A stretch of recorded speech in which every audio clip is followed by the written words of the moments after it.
My channel. Last lecture में हमने fundamental theorem of arithmetic के ऊपर एप्लीकेशन स्टार्ट करी थी। हमने फर्स्ट एप्लीकेशन डिस्कस करी थी finding the HCF and LCM और फिर उसके बाद हमने वर्ड प्रॉब्लम्स भी करी थी। इस लेक्चर में हम सेकंड एप्लीकेशन स्टार्ट करने जा रहे हैं which is proving irrationality of a number. This application is very important because in 9th class we have seen an introduction of irrational numbers. हमने वहां पे नंबर्स को शो करा था irrational using some properties. इस लेक्चर में हम उन प्रॉपर्टीज को प्रूव करेंगे, right? Let us recap what were those properties. The properties were some difference of a rational and an irrational number is an irrational number. कहने का मतलब अगर हम सम करते हैं या डिफरेंस करते हैं कोई एक रैशनल और एक इररेशनल का, will give always an irrational number.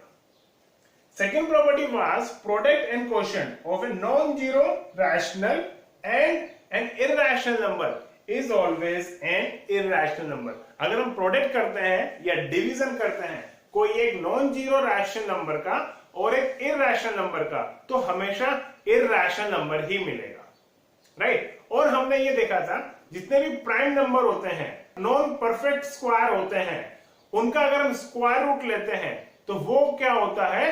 Irrational number होता है। तो ये सब प्रॉपर्टीज को इस बार हम प्रूव करेंगे। So to prove these results we will use a method of contradiction. इन प्रॉपर्टीज को हम प्रूव करने के लिए एक मेथड को यूज करेंगे which is called as method of contradiction. Let us understand what is the method of contradiction. इस मेथड में हम कोई चीज को पहले अज्यूम करते हैं और फिर उसको ही फॉल्स प्रूफ करते हैं। सुनने में थोड़ा अटपटा लगता है but it is the fact. Let me explain you. हम क्या करेंगे, क्वेश्चन के स्टार्टिंग में कोई चीज को अज्यूम करेंगे, कोई चीज हम मान लेंगे, ठीक है? फिर हम कोई स्टेप्स को परफॉर्म करेंगे। अगर परफॉर्म करने पे हमें जो रिजल्ट मिलता है वो सही रिजल्ट मिल रहा है, इसका मतलब हमारा अजम्पशन सही था, क्योंकि जो भी हमने स्टेप्स परफॉर्म करी उन पे हमें सब सही रिजल्ट मिलता गया। अगर हमने अजम्पशन करने के बाद जो भी स्टेप्स परफॉर्म करी, अगर कोई भी स्टेप पे हमें रिजल्ट फॉल्स मिलता है, इसका मतलब हमारा अजम्पशन गलत था, क्योंकि जो भी हम स्टेप्स परफॉर्म करेंगे, प्लस माइनस डिवाइड इनटू या कोई भी लॉजिक अप्लाई करेंगे, तो उससे एक परफेक्ट रिजल्ट आना चाहिए, एक सही रिजल्ट आना चाहिए, राइट? गलत रिजल्ट कब आएगा? जब हम गलत अजम्पशन करेंगे या जब हम कुछ गलत चीज परफॉर्म करेंगे। तो अगर हमारा अजम्पशन सही है तो सारी स्टेप्स सही से चलती जाएगी, और अगर हमारा अजम्पशन गलत है तो कोई ना कोई स्टेप पे जाके हमें गलत रिजल्ट मिलेगा। तो हमारे यहाँ पे जितने भी क्वेश्चन होंगे, जितनी भी प्रॉपर्टीज प्रूव होगी, वो मेथड ऑफ कॉन्ट्रडिक्शन पर ही होगी। मेथड ऑफ कॉन्ट्रडिक्शन में फिक्स है, हम कोई चीज को पहले अज्यूम करेंगे और कोई स्टेप पे जाके वो जो रिजल्ट आएगा गलत आएगा, जिसका इफेक्ट डायरेक्ट हमारे अजम्पशन पे पड़ेगा। कहने का मतलब हमने जो माना है वो गलत माना है, ठीक है? सो first we will discuss a theorem. That theorem we will use in proving these properties and solving the question on proving an irrationality. ठीक है? So let us start the theorem. So देखते हैं theorem क्या है। Let P be a prime number and A be a positive integer. If P divides A square, then P divides A. समझते हैं ये theorem क्या कह रहा है? हमें P एक प्राइम नंबर दे रखा है, A कोई एक पॉजिटिव इंटीजर दे रखा है, और क्या कह रहा है? P डिवाइड्स A स्क्वायर, और हमें प्रूव करना है कि P डिवाइड्स A। ये जो मैंने यहां ब्रैकेट में लिखा है ये इसका शॉर्ट फॉर्म है। P डिवाइड्स A स्क्वायर को हम सिंपली ऐसे भी लिख सकते हैं, P डिवाइड्स A स्क्वायर। ये जो वर्टिकल बार है इट रिप्रेजेंट डिवाइड्स। ऐसे मैंने यहां पे भी लिख के बताया, P डिवाइड्स A, यहाँ पे P डिवाइड्स A, ये vertical bar represent divides. Let us understand it with an example. 3 divides 81। 81 का मतलब 9 का स्क्वायर, 9 स्क्वायर। तो according to this theorem we have to prove 3 divides 9। हमें पता भी है 3 9 को डिवाइड करता है। तो ये तो हो गया एक नंबर्स को लेके शो करना। बट हमें यहां पे ये क्या प्रूफ करना है, इन जनरल प्रूफ करना है कि कोई भी एक प्राइम नंबर हो सकता है, कोई भी एक इंटीजर हो सकता है। तो अगर कोई जो प्राइम नंबर है वो इंटीजर के स्क्वायर को डिवाइड कर रहा है, इसका मतलब वो प्राइम नंबर उस इंटीजर को भी डिवाइड करेगा। This is what the theorem is. ठीक है, so here I have written its proof, let us understand it. Since a is a positive integer, question ने बोला a क्या है, एक पॉजिटिव इंटीजर है। Therefore, from fundamental theorem of arithmetic, a can be factorized as product of primes। मैंने आपको fundamental theorem of arithmetic के statement में बताया था, कोई भी इंटीजर उसको हम एक्सप्रेस कर सकते हैं, फैक्टराइज कर सकते हैं एज प्रोडक्ट ऑफ प्राइम्स। वही बात यहां लिखी है। क्वेश्चन ने बोला था a कोई इंटीजर है, तो फंडामेंटल थ्योरम अर्थमेटिक की हेल्प से हम उस a को कैसे एक्सप्रेस कर सकते हैं, as product of primes. Let A is equals to P1, P2, P3, Pn, right? Where P1, P2, P3, Pn are primes, right? ये प्रोडक्ट है बीच में, और उन प्राइम्स के प्रोडक्ट के फॉर्म में हमने किसको लिख दिया है, इंटीजर A को लिख दिया। अब क्वेश्चन A स्क्वायर की बात कर रहा था, तो हमने A स्क्वायर कर दिया, बोथ साइड स्क्वायरिंग। तो A स्क्वायर, ये स्क्वायर, इसको भी मिला, इसको भी मिला, इसको भी मिला, इसको भी मिला, तो ये हो गया P1 square, P2 square, P3 square and Pn square. ठीक है, अब नेक्स्ट स्टेप देखिए। इसको समझने से पहले मैं एक चीज और बताता हूं मैं आपको। लेट से कोई एक नंबर x है, जिसको हम लिख सकते हैं 2 क्यूब 3 की पावर 5 और लेट से 7 की पावर 2। तो ये कोई, अगर हम इसको मल्टीप्लाई करेंगे तो x कोई एक इंटीजर आएगा हमें। ठीक है, तो यहां से हम क्या कह सकते हैं कि जो x के जो प्राइम फैक्टर हैं वो कौन कौन है, 2 है, 3 है, 7 है। चाहे 2 3 बार आ रहा है, 3 5 बार आ रहा है, 7 2 बार आ रहा है, वो कोई कितनी बार भी आ रहा है, बट इसके जो प्राइम फैक्टर हैं, x के जो प्राइम फैक्टर हैं वो सिर्फ और सिर्फ 2 है, 3 है, 7 है। होने को तो प्राइम नंबर्स बहुत सारे हैं, जैसे 5 हो गया, 11 हो गया, 13 हो गया, बट वो सब इस x के प्राइम फैक्टर तो नहीं है, राइट? तो यहां पे 2 3 बार आ रहा है, 3 5 बार आ रहा है, 7 2 बार आ रहा है, तो एक्चुअली में इसके फैक्टर्स कौन कौन है, 2 3 एंड 7। तो this is what the uniqueness part of fundamental theorem of arithmetic. Fundamental theorem of arithmetic में लास्ट में हमने एक बात और करी थी कि इसकी यूनिकली प्राइम फैक्टर कौन कौन होंगे, जैसे कि यहां पे 2 है, 3 है, 7 है, राइट? तो उसी चीज को यहां पे अप्लाई किया है मैंने। Now from the uniqueness part of fundamental theorem of arithmetic, the only prime factors of a square are P1, P2, P3, Pn। यहां पे जैसे P1 2 बार आ रहा है, P2 2 बार आ रहा है, P3 2 बार आ रहा है, and so on, Pn square भी 2 बार आ रहा है, बट एक्चुअली में इसके प्राइम फैक्टर कौन कौन है, P1 है, P2 है, P3 है, Pn है। चाहे कोई कितनी बार भी आ रहा है, बट एक्चुअली में इसके प्राइम फैक्टर तो P1, P2, P3, Pn ही है, right? Next, and it is given that P is a prime. Question ने बोला है कि P एक प्राइम है, and it divides A square. यहां पे बोला है P डिवाइड्स A स्क्वायर। तो कोई नंबर किसी को कब डिवाइड कर पाएगा, जब वो उसका फैक्टर रहा होगा। जैसे कि अभी मैं यहां पे कह सकता हूं कि x किस किस से डिवाइड हो सकता है, 2 से हो सकता है, 3 से हो सकता है, 7 से हो सकता है। क्यों? क्योंकि 2 इसका फैक्टर है, 3 भी इसका फैक्टर है, 7 भी इसका फैक्टर है। अब क्वेश्चन ने बोला P डिवाइड्स A स्क्वायर, तो A स्क्वायर को कौन डिवाइड कर पा रहा है, P। तो ये तभी कर पा रहा होगा जब A स्क्वायर के प्राइम फैक्टर्स में P बैठा होगा कहीं ना कहीं। तो अभी A स्क्वायर के प्राइम फैक्टर कौन कौन आए हमारे पास, P1, P2, P3 and so on Pn तक। तो according to the question P divides A square, इसका मतलब P divides P1, P2, P3, Pn, right? तो इसका मतलब P1, P2, P3, Pn में से एक फैक्टर कौन है, P है। वही बात मैंने यहां लिखी है। It implies P is one of P1, P2, P3 and Pn। मतलब उनमें से ही कोई एक फैक्टर कौन है? P है, क्योंकि क्वेश्चन ने ये कंडीशन हमको गिवन कर दी ना, P डिवाइड्स A स्क्वायर। ठीक है, it implies P divides P1, P2, P3, P है, जैसा कि मैंने आपको बताया।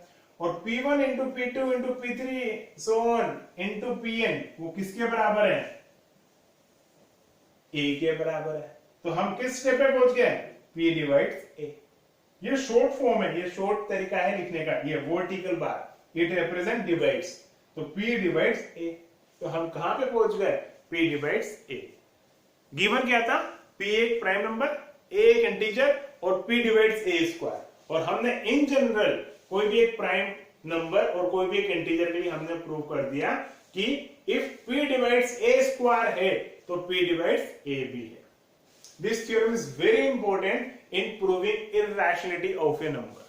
So इस थ्योरम के कॉम्बिनेशन के साथ हम यूज करेंगे मेथड ऑफ कॉन्ट्रडिक्शन। ठीक है, तो इस थ्योरम को अच्छे से समझिएगा। ठीक है, हो सकता है एग्जाम में आपको ये थ्योरम भी मिल जाए, बाकी इस पे डेफिनेटली आपको क्वेश्चन तो मिलेगा इसी। ठीक है, so let us discuss the questions on irrationality of a number. So let us discuss the first question. Prove that root 2 is a irrational number. ठीक है, हम जानते हैं root 2 irrational number होता है। ठीक है, बट अब हमें ये प्रूफ करना है कि root 2 irrational number कैसे है। देखिए, एक चीज हम ये जानते हैं कि हमारे पास दो ही तरह के नंबर होते हैं, रैशनल नंबर और irrational number. Natural, whole, integer, fraction वो सब किसके अंदर आ गए? रैशनल नंबर के अंदर आ गए। बाकी बचे कौन? Irrational number. ठीक है, तो या तो नंबर रैशनल होंगे या नंबर इर्रेशनल होंगे। ठीक है, तो अब हमारा अजम्पशन उसी हिसाब से चलेगा। Now we will use the concept of method of contradiction and that theorem which we discussed just now. तो देखिए, let us assume that root 2 is a rational number.